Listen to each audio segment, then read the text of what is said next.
jadilah mama dan istri yang baik.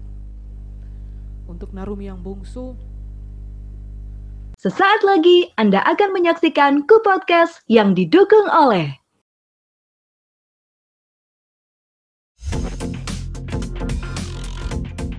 Ku Podcastkan ceritamu. Menjadi seorang perempuan yang kuat itu bukan hal yang mudah, apalagi di tengah masa-masa sulit yang pernah dilalui, baik itu dalam kehidupan sehari-hari, dalam rumah tangga, dalam hubungan apapun itu. Bahkan sering sekali kita diperhadapkan dalam situasi yang membuat kita menjadi korban, atau bisa juga ada yang playing victim karena kita. Well, sekali lagi menjadi perempuan itu bukan hal yang mudah. Namun saat ini saya kehadiran seorang narasumber yang luar biasa, yang bisa menjadi, ya kalau mau dibilang teladan atau contoh perempuan-perempuan hebat yang ingin menjadi hebat juga, namun ia juga melalui proses yang tidak kalah panjang dan berat. Langsung saja saya perkenalkan ya, ada Kakak Febinite. Halo Kakak. halo Kak Rani. Iya, apa kabar Kakak? Baik, puji Tuhan. Luar biasa, terima kasih Kak sudah hadir di Ku Podcast pada kesempatan kali ini. Saya mendengar cerita dari Kak Coki, juga beberapa teman-teman ya, mengatakan bahwa Kak Febi ini adalah sosok yang hebat dari anaknya juga ya. Amin, amin. Ini luar biasa sekali karena seorang aktivis perempuan, bahkan juga ternyata sebelum menjadi seorang aktivis sampai ke titik ini ada latar belakang yang luar biasa. Sebelum menjadi aktivis saya korban dulu. Nah, ya, ini menarik loh sebenarnya. Kita bicara soal korban kekerasan ya di dalam rumah tangga. Ya. Nah, kemudian jadi seorang aktivis.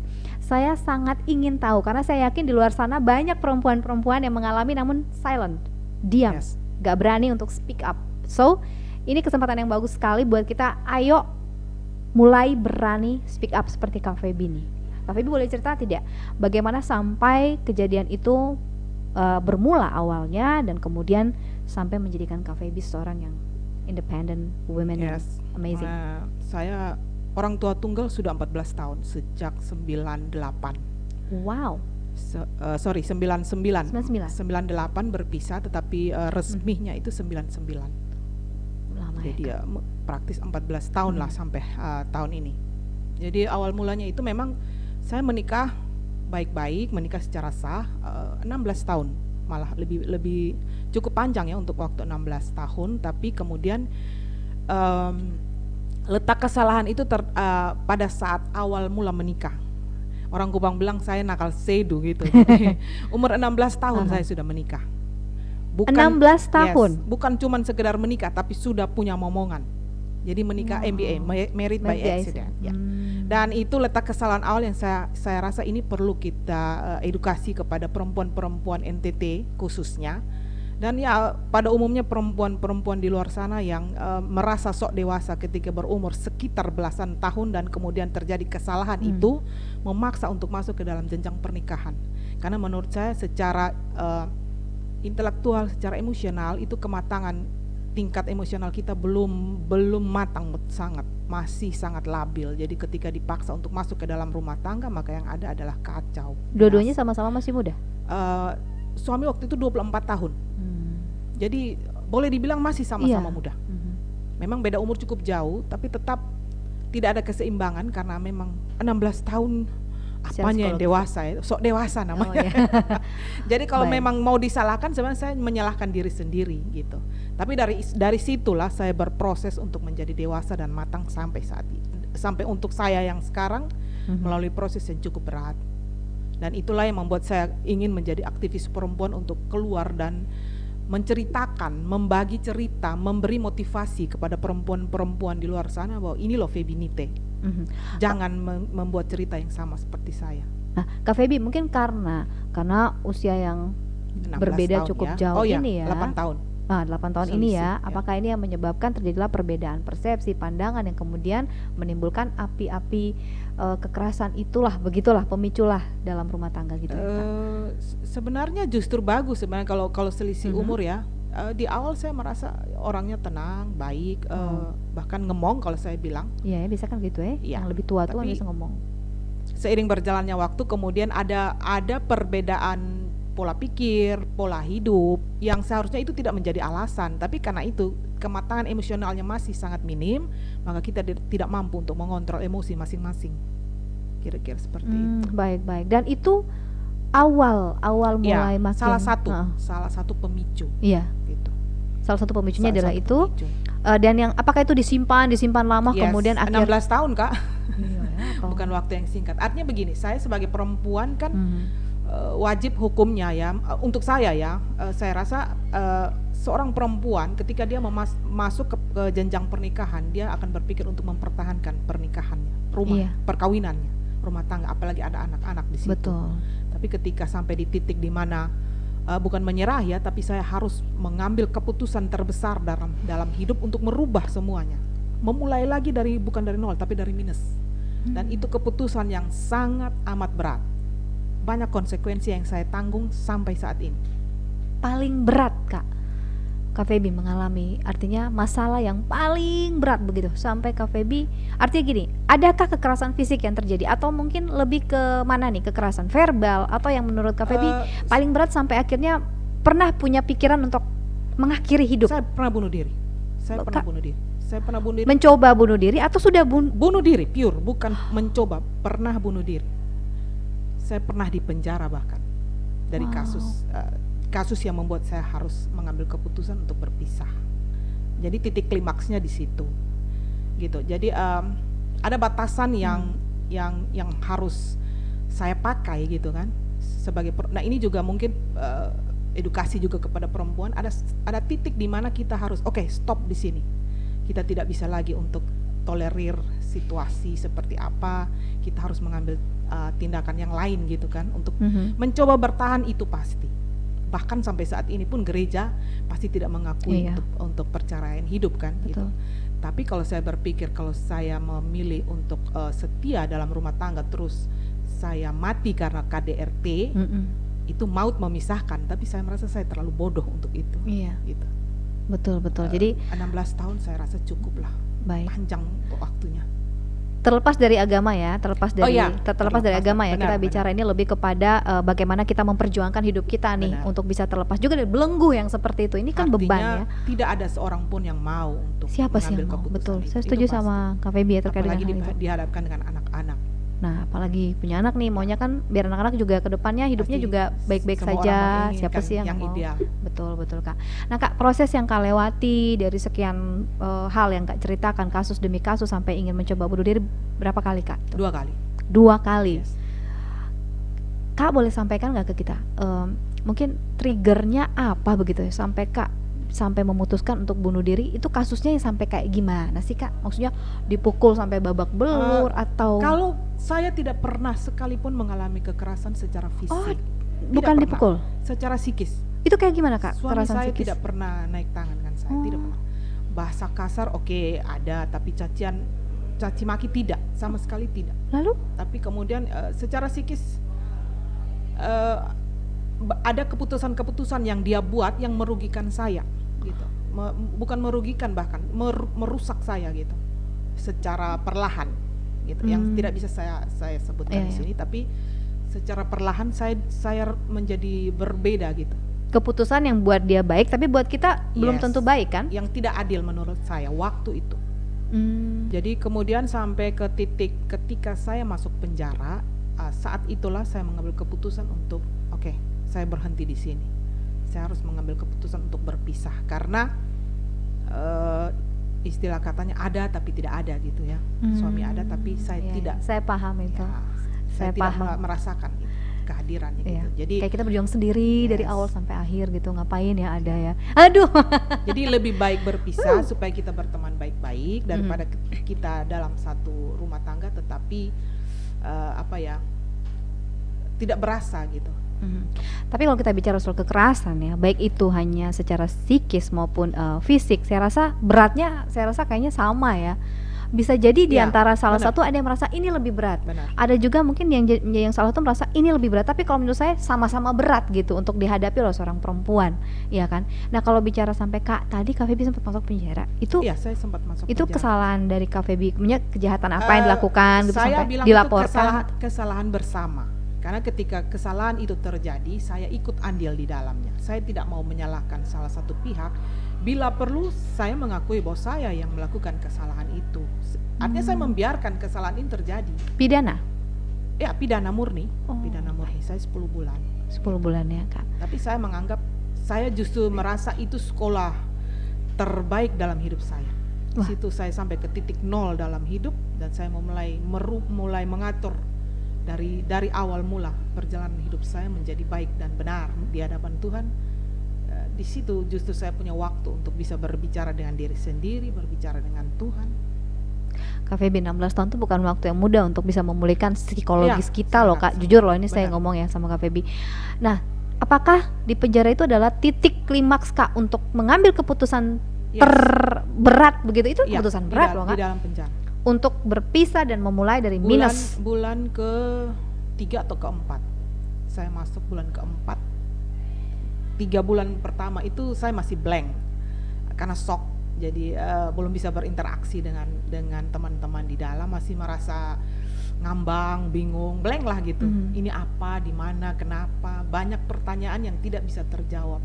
Masuk bulan ke-4 baru saya mulai bisa berpikir jernih dan mengambil keputusan. Saya mau kemana nih? Mau bikin apa ini? Gitu. Di situ salah satu keputusan saya harus berpisah. Anak berapa Kak? Anak 3.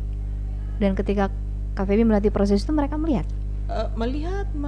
Menyaksikan, mendengar dan menerima juga perlakuan yang ya apa ya, saya masuk penjara itu kan sesuatu gitu Kak. Anak-anak yang besar sudah SMA kelas 2, yang nomor 2 SMA kelas 1, yang bungsu SMP kelas 1, sudah cukup besar. Jadi mereka juga punya beban tersendiri ketika di sekolah.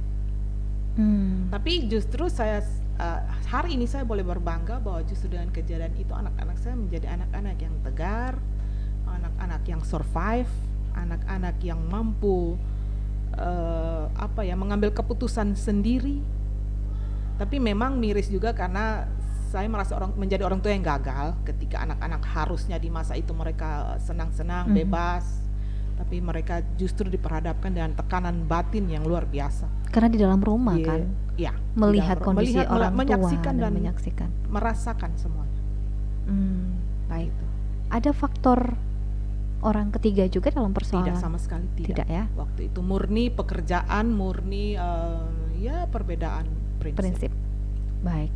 Apa kabar yang orang ketiga gitu kan?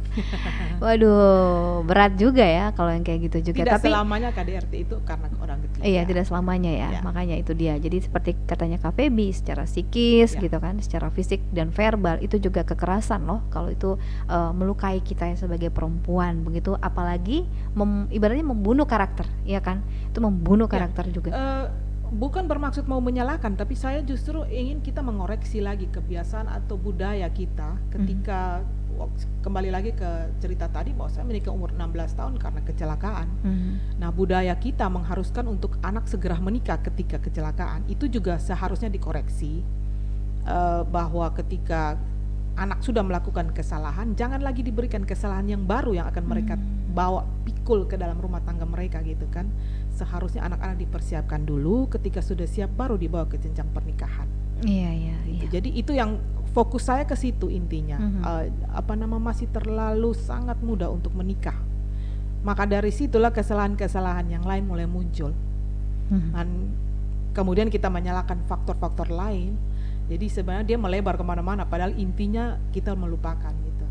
Menikah terlalu muda, belum siap secara psikis, secara fisik, mental, finansial pun belum. Kita masih bergantung pada orang tua waktu itu. Nah itu sangat tidak ideal untuk sebuah rumah tangga yang baik dan benar. Tantangan Kak Feby membesarkan anak-anak di tengah situasi Kak Feby seperti ini. Jujur saya waktu keluar penjara 2 tahun pertama itu trauma depresi berat. Jadi tidak mampu keluar dari rumah untuk melihat keluar gitu, apalagi beraktivitas 2 tahun pertama. Jadi tapi saya paksakan harus keluar karena kemana saya harus mencari kalau saya hanya mengurung diri di dalam rumah, sedangkan anak-anak membutuhkan saya untuk makan, minum, biaya sekolah dan lain-lain, apalagi saya sendiri. Memulai dari semuanya yang dulu serba ada menjadi serba tidak ada, itu bukan hal yang mudah. Tapi saya harus memaksa diri untuk keluar. Nah ketika keluar itu yang trauma itu datang. Jadi mata kunang-kunang, jantung berdetak kencang, lutut seperti tidak ada tulang, terus air liur mengalir seperti air. Jadi sangat berat waktu itu. Tapi dipaksakan harus keluar untuk mencari di mana sumber keuangan yang saya bisa dapat. kerja apapun yang penting halal supaya bisa pulang bawa uang untuk anak-anak ya waktu itu ya. Karena semua tidak ada lagi. Saya memulai semua dari serba tidak ada, serba tidak bisa apa-apa, dan betul-betul kosong. Jadi sumber kekuatan terbesar dalam hidup saya adalah anak-anak. Ketika tekanan datang, ketika masalah datang, saya memotivasi diri sendiri dengan melihat anak-anak. Mereka harus hidup dan mereka harus jadi orang yang luar biasa. Dan itu beban saya sampai hari ini. Tujuan utama Kak Feby, motivasinya Kak Feby adalah anak-anak, makanya sampai sekarang masih tetap single fighter ya? Yes. Ya kalau dibilang masih tetap single fighter juga sebenarnya 14 tahun menyendiri juga itu siksaan baru sebenarnya. Tapi ya kembali lagi dari pengalaman hidup sebelumnya tentu saya menjadi selektif. Nah itu dia. Nah ketika menjadi selektif otomatis pilihan itu menjadi terbatas. Betul. Karena pilihan itu menjadi terbatas, maka kita kesulitan untuk mencari. Daripada pusing, tidak usah dipikirkan. Ya, setuju. Ngalir saja. Setuju saya sama Kak Feby. Nah, betul. akhirnya bablas. Iya. Karena semua aktivitas yang ada di luar yang bisa saya raih, saya ambil. Betul. Maka sekarang tidak ada lagi rentang waktu untuk memulai sesuatu yang baru. Waktu habis betul-betul sudah habis. Semua aktivitas. Tapi semua itu bermanfaat gitu maksudnya kan, bukan yang aktivitas yang positif. Iya, positif bermanfaat, dan juga ini sekali lagi nih lebih khususkan lebih fokus untuk anak-anak. Mendingan kayak gitu. Ketika kita sudah fokus di anak-anak, waktu berjalan so fast, sangat cepat, dan sekali. It's okay gitu. Kita nikmati, benar. Itu satu hal yang menarik ya, sampai anak-anak semua sukses dan berhasil ya seperti saat ini kan Kak Feby, berarti suatu kebanggaan dong ya sebagai orang tua yang luar biasa, walaupun dengan melewati sekian banyak hal proses yang terjadi. Sampai saya menjadi aktivis pun itu salah satu multivitamin untuk jiwa saya. Betul. Bahwa ketika kita menjadi aktivis, saya merasa saya masih punya fungsi, masih punya sesuatu yang bisa saya banggakan gitu. Oh, saya masih punya value di sini gitu. Apa yang bisa saya bagikan ke orang. Karena secara finansial saya tidak punya, tetapi saya punya cerita, punya pengalaman hidup yang bisa dibagikan, bisa menjadi motivasi. Nah di situ justru ketika saya memotivasi orang, saya sendiri termotivasi gitu. Kak Feby, support sistemnya siapa sih? Maksudnya selama ini sendiri mensupport diri sendiri, atau adakah sosok yang ini kan penting untuk kita tahu juga, karena kebiasaan manusia. saya sih sebenarnya dari support system. Saya orangnya hobi yang mencari tahu, orang keponya tinggi gitu, tapi suka karena karakter saya adalah unik, ethnic limited.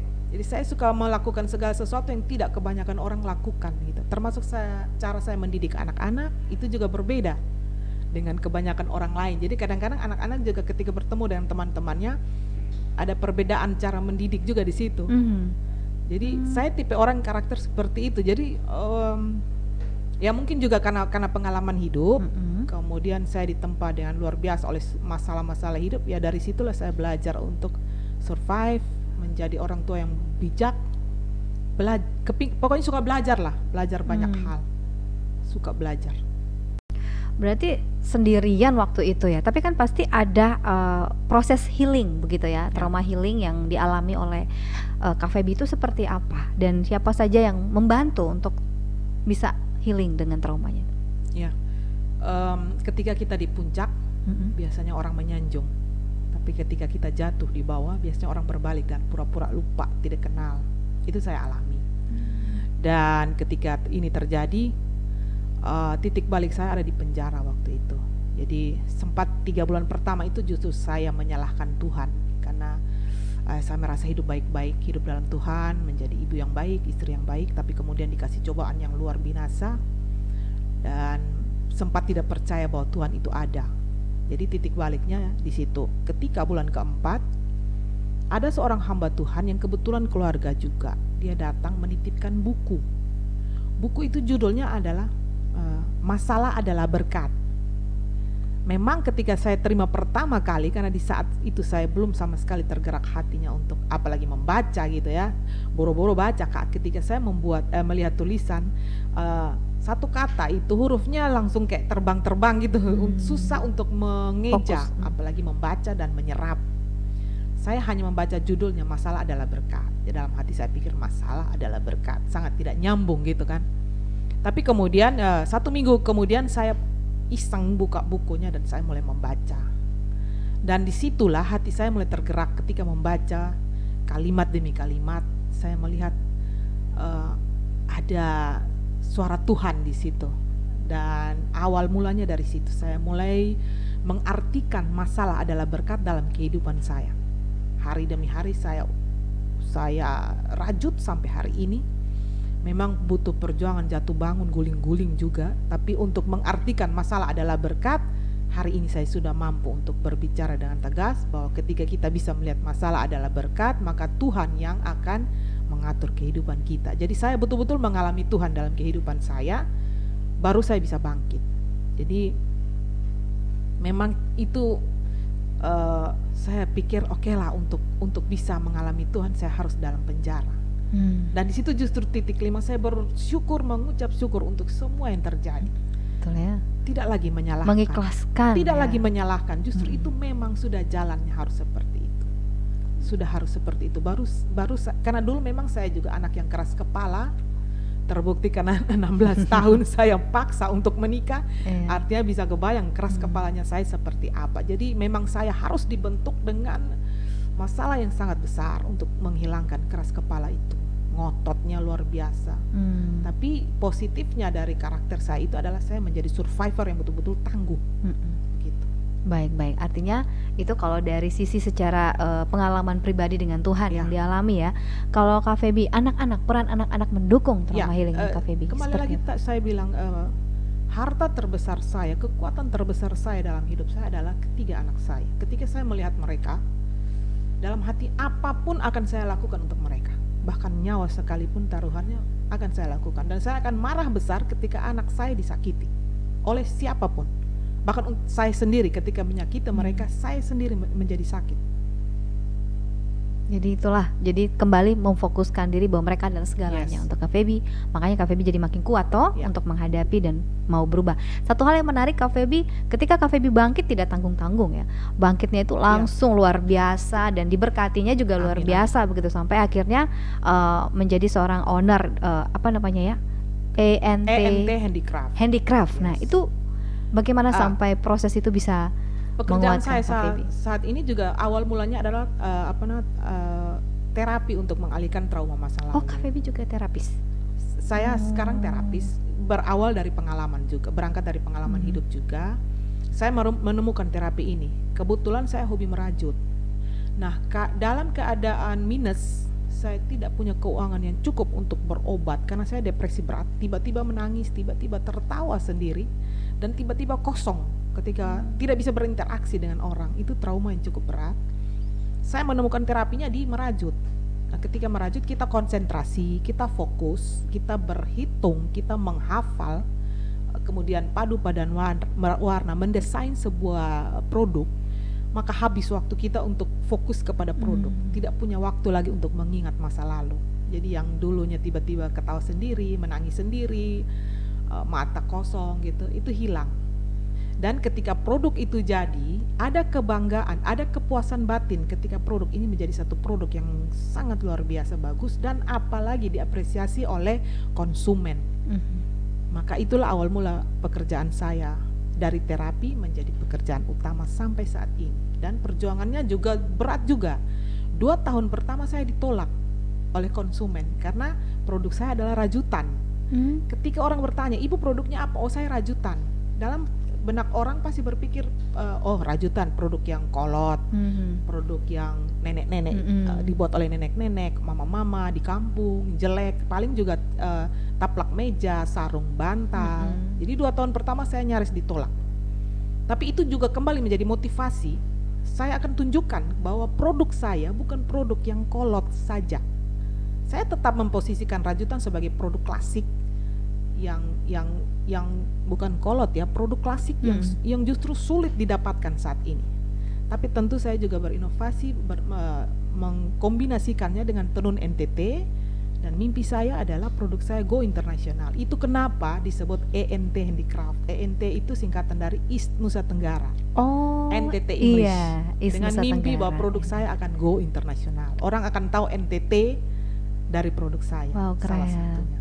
Dan Dan puji Tuhan diwujudkan. hari ini sudah terbukti. Saya lolos kurasi Paris Fashion Week kemarin, produk saya sudah perform di sana. Wow. Dan itu kurasi kedua baru saya lolos kurasi. Jadi memang perjuangannya untuk sampai ke titik ini juga cukup hebat. Tekanannya ditolak dulu baru diterima. Betul. Tapi sekali lagi ya, kalau melihat sosok Kak Feby ini survivor banget ya. Amin. Pejuang, aduh luar biasa. Karena tidak ada pilihan lain yang dikasih harus Tuhan, gitu Kak. ya. Tuhan hanya kasih satu pilihan itu saja. Kalau ada pilihan lain pasti saya ambil pilihan itu.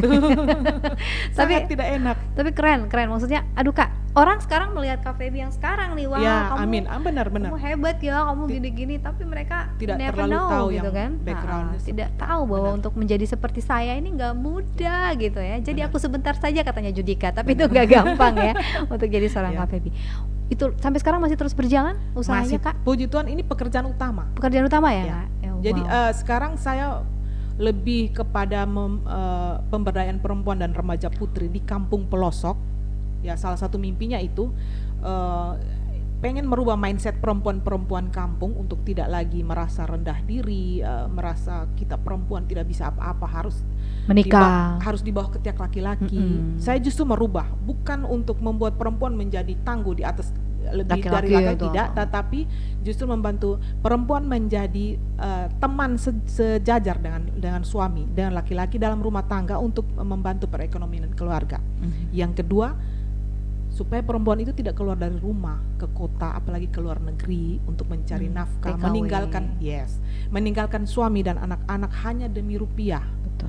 Tapi dia bisa bekerja di dalam rumah ketika waktu kosong, sesudah mengurus suami, mengurus anak-anak, mengurus rumah, waktu kosongnya justru tidak dipakai untuk bergosip dengan tetangga atau nonton sinetron, tetapi mulai merajut, hasilnya dipakai sendiri, bisa menimbulkan percaya diri, kemudian bisa dijual, hasilnya minimal bisa beli lipstik sendiri, tidak memberatkan suami. Jadi membantu perekonomian. Kalau dia berusaha lebih kuat lagi, justru dia bisa membantu perekonomian dalam rumah tangga, dia punya sumber penghasilan sendiri, dan ketika perempuan dalam rumah tangga itu punya rasa percaya diri, dia mampu menjadi perempuan yang bijak, dia mampu untuk mengurus suami dan anak-anaknya dalam koridor yang baik dan benar. Gitu. Ini yang sementara sedang Kak Feby kerjakan, proyek ini saat ini sedang dan dilakukan. Itu bagian dari misi saya, perpuluhan saya, bahwa saya dulu bunuh diri tidak mati, Tuhan kasih PR itu. Iya, kesempatan hidup untuk saya ini. harus berbagi kepada orang lain, terutama perempuan-perempuan muda, supaya jangan mengulang cerita yang sama. Wow. Kak Feby sendiri atau ada kolaborasi juga dengan? Saya berkolaborasi dengan gereja Gemit. Kemudian sekarang mulai masuk ke kelurahan dan desa untuk fokusnya kepada daerah destinasi pariwisata. Jadi salah satu mimpi saya adalah ketika orang pergi berwisata ke tempat wisata di desa, mereka tidak membeli produk-produk yang orang desa itu beli dari luar untuk dijual, tetapi mereka menghasilkan produknya sendiri. Orang pergi berwisata pulang membawa oleh-oleh dari tempat itu sendiri, hasil produk mama-mama di daerah sekitar daerah pariwisata itu mimpi saya. Ya, saya setuju ya. Kayak kemarin nih Kelaba Maja ya, itu kan di Sabu. Supaya itu kan jangan beli produk dari luar baru dijual, tapi mereka membuat produk sendiri dengan tenun, dengan merajut, dengan olahan-olahan lokal. Sudah mulai berjalan berapa? Kalau dilihat kan itu kan harus diajar ya kan? Iya, pemberdayaan. Jadi bukan cuma diajar, tapi saya mendampingi terus menjadi teman mereka. Saya bantu untuk pendampingan lah apa yang mereka butuhkan. Jadi secara finansial tidak, tapi saya membantu jaringan, membantu pemberdayaannya. Berarti artinya dari hasil karyanya mama-mama ini yang nanti Kak Feby bisa ambil untuk dijual juga, termasuk, gitu ya? Termasuk jadi mereka menjual sendiri, tetapi bisa juga mereka untuk pemasarannya. Saya serap karena pasar saya sekarang juga cukup besar, otomatis saya tidak mampu produksi sendiri, maka saya bermitra dengan kelompok-kelompok rajutan di tempat-tempat yang sudah dibentuk ya. Sudah dibentuk. Wah, luar biasa ya. Dan nanti mereka juga akan mulai mengajar juga, memberdayakan dan terus mendampingi sampai dengan saat ini ya Kak ya. Dan terlihat perbedaannya juga. Iya. Wow. Ada tidak dari mama-mama yang pernah menyampaikan isi hatinya terkait dengan hal itu ke Kak Feby bahwa semenjak begini ketong menjadi lebih baik atau bagaimana begitu? Banyak, termasuk yang Kelaba Maja tadi itu Kak bilang. Artinya kalau untuk Sabu saya sudah beberapa kali turun dan kelompok ini juga sudah luar biasa menghasilkan terlihat sekali perbedaan bahwa mereka mampu memproduksi produk-produk yang bisa dijual, bahkan bukan cuma untuk dipakai, tapi kemudian dijual dan sudah mulai mengikuti pameran-pameran keluar sabu. Jadi ada, artinya bagi mama-mama di sana, Kak Feby sudah memberikan mereka peluang untuk bisa berhasil dengan pilihan. Ini kan pilihan kembali ya ke mereka ya, masing-masing. Kalau dari sosok anak-anak begitu, mereka pernah mengungkapkan nggak, bilang, Mama nih sosok yang luar biasa buat Ketong. Pernah nggak ada salah satu atau mungkin beberapa kalimat dari mereka yang sampai sekarang yang membuat Kak Feby itu kalau ingat itu kata-kata jadi survive, mau bertahan untuk Dong? Pernah sekali waktu saya masih di penjara, yang sulung ketika berkunjung, yang sulung saya pegang tangannya. Ternyata di jarinya itu ada guratan-guratan bekas pisau. Jadi dia motong sayurnya tidak ke depan tapi ke belakang. Jadi jari-jarinya yang kena sedikit gitu. Waktu saya pegang jarinya saya menangis. Dia membaca pikiran saya. Jadi dia bilang, Mama, jangan yang baik saja yang kita terima dari Tuhan. Oh, luar biasa. Tapi yang tidak baik juga harus kita terima supaya ada keseimbangan di situ. Jadi itu juga kekuatan yang saya ingat sampai hari ini. Jadi ketika saya tertekan, ya masalah selalu ada pastinya ya. Tetapi ketika saya down, kalimat itu yang saya ingat.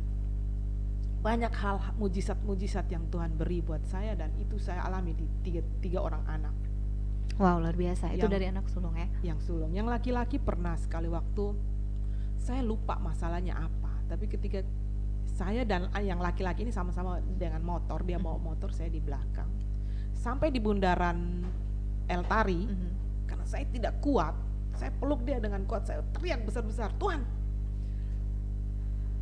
mau ada masalah apa lah ya lu mau kasih sudah, betul siap. Ini saya ngomong nama Sko. Iya. Saya peluk dia sekuat. Dia kaget. Dia juga peluk kembali pegang tangan saya. Dia bilang, Mama kontrol Mama, kalau Mama teriak begini polisi di depan bisa datang tangkap Ketong. Iya. Tapi artinya begini, di saat saya senang, di saat saya susah, di saat setiap kali naik turun kehidupan saya selalu ada anak-anak di situ dan mereka tidak perlu mengungkapkan kata-kata pun sudah cukup dengan kehadiran mereka. Itu kekuatan terbesar buat saya. Apalagi kau sampai keluar kalimat-kalimat yang justru membuat saya mewek. Tapi jadi justru saya bersyukur karena jujur saya agak drama juga karena pura-pura kuat, pura-pura tegas, pura-pura keras. Tapi sebenarnya di dalam itu lembek, serapuh. Jadi di saat momen-momen seperti itu saya lepas menangis sejadi-jadi. Terus kemudian tegar lagi gitu. Ya harus jadi kuat lagi, drama lagi gitu. Tapi saya setuju, memang dan itu biasanya kita sebenarnya nggak mau juga ya menunjukkan itu ke anak-anak ya. Katakan soal mau juga dong lihat. Tapi justru ketika dong tahu begitu kan, itu sudah menjadi kekuatan ya buat Ketong ya kan seperti itu. Saya orangnya introvert sebenarnya, sangat tertutup gitu, termasuk terhadap anak-anak sekalipun. Tapi kan ketika kita hidup dalam satu rumah, tidak bisa semuanya saya tutup. Ada hal-hal tertentu yang mereka akan tahu dan harus tahu gitu. Jadi ya walaupun tidak semua gitu, tapi perlahan juga saya belajar bahwa menjadi introvert itu juga tidak baik gitu kan. Saya mengurung semua penderitaan ini sendiri dan itu menyimpan penyakit. Betul. Jadi saya mencoba untuk membuka dan dengan cara-cara yang seperti ini saya keluar membagi motivasi, membagi cerita seperti ini. Ini sebenarnya bukan untuk mau tapi kembali lagi ini menjadi suplemen bagi saya. Ketika saya memberikan motivasi kepada orang, justru saya sendiri terbeban untuk termotivasi bahwa saya harus tetap kuat. Iya, begitu. Saya juga setuju sama Kak Feby nih. Aduh, jadi ingat anak kalau ngomongin kayak gini jadi nangis tuh ingat anak. Ya tapi Kak Feby apa yang mau disampaikan ke anak-anak? Bisa disampaikan nanti boleh lihat ke kamera di situ. Biar mereka juga ini kan sampai selamanya nih kalau udah nonton kembali nih YouTube kan, lo bisa lihat dulu Mama pesan kayak gini, ini Mama pesan nih Ketong harus dengar dan sebagainya. Apa yang mau disampaikan? Hal yang mungkin belum sempat disampaikan kepada mereka selama ini karena sikap Mama yang harus selalu tegar di hadapan anak-anak gitu kan. Kali ini dia kasih lowong untuk boleh luapkan itu, silakan sampaikan. Yang pertama untuk yang sulung, yang maybe ini adalah sulung. Dia terbeban untuk menjaga adik-adiknya di saat papa dan mama tidak ada, maybe menjadi kepala keluarga. Tapi saat ini semua sudah selesai, maybe sudah berumah tangga, sudah punya suami yang harus diurus. Sedikitlah melunak gitu ya, jangan terlalu keras dengan dirimu. Belajar untuk mengerti bahwa menjadi manusia tidak sempurna, tidak selalu harus sempurna gitu.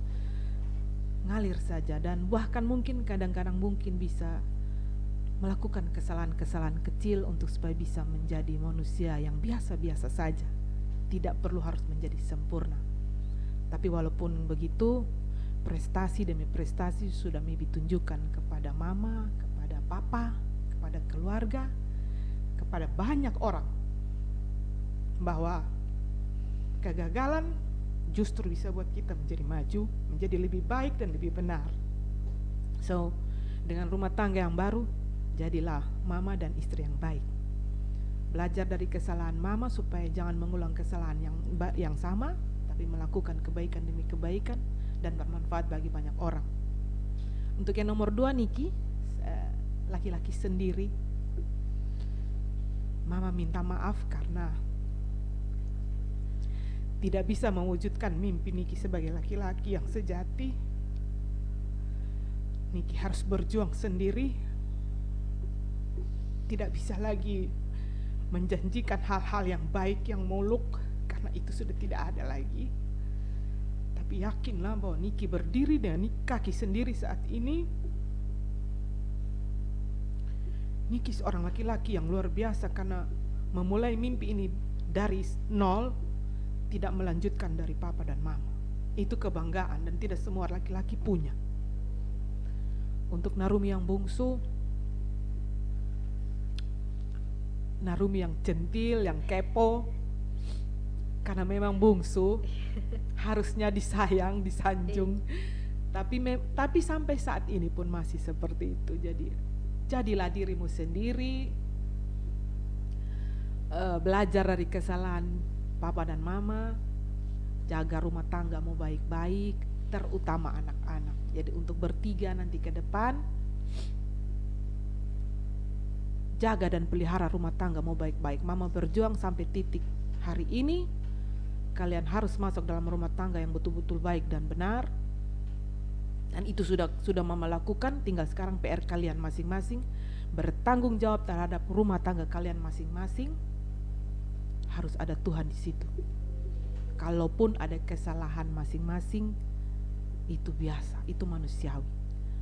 Yang penting dua-dua sama-sama duduk dan berdoa, minta Tuhan selalu menjadi kepala rumah tangga untuk kalian dan anak-anak. Ya, luar biasa nih Kak. Aduh, Kak Feby juga udah menguatkan saya. Jadi ingat anak-anak. Kita tuh kalau ngomongin anak-anak tuh pasti air mata ya. Mama-mama di mana kalau ngomongin soal anak pasti air mata gitu. Karena kita nggak mau hal yang kita alami dialami oleh mereka. Itu satu hal yang selebihnya kan. Iya. Saya mama perempuan betul. Biasa. Manusia yang sangat terbatas. Iya. Punya kesalahan, punya kejelekan, punya minus. Tapi mama juga punya satu nilai positif. Nah, itu yang bisa kalian pakai. Betul. Satu lagi, jangan dengar orang ya. Maksudnya orang mau kasih jatuh kotong atau apa tuh. Dengar ini orang boleh. Masuk telinga kanan keluar telinga kiri boleh, tapi jadikan itu motivasi. Ya, motivasi untuk bangkit dan bukan menunjukkan justru, kepada mereka bahwa buktikan benar. Ketong ini beda dari besong. Contoh ya kayak gitu. Itu luar biasa. Terima kasih Kak Feby sudah hadir di sini berbagi cerita, pengalaman, sharing yang luar biasa pengalamannya. Semoga ini bisa menguatkan juga perempuan-perempuan di luar sana yang sementara menonton kami. Sekali lagi, don't be silent ya, speak up, ayo ngomong, keluarkan, karena ini jadi penyakit kalau kita simpan, kata Kak Feby, penyakit secara psikologis juga, dan ini gak bagus buat kita ke depan, apalagi sampai nanti kalau kita punya anak, kasihan mereka juga ya, trauma itu pasti ada ya, kayak gitu. Oke.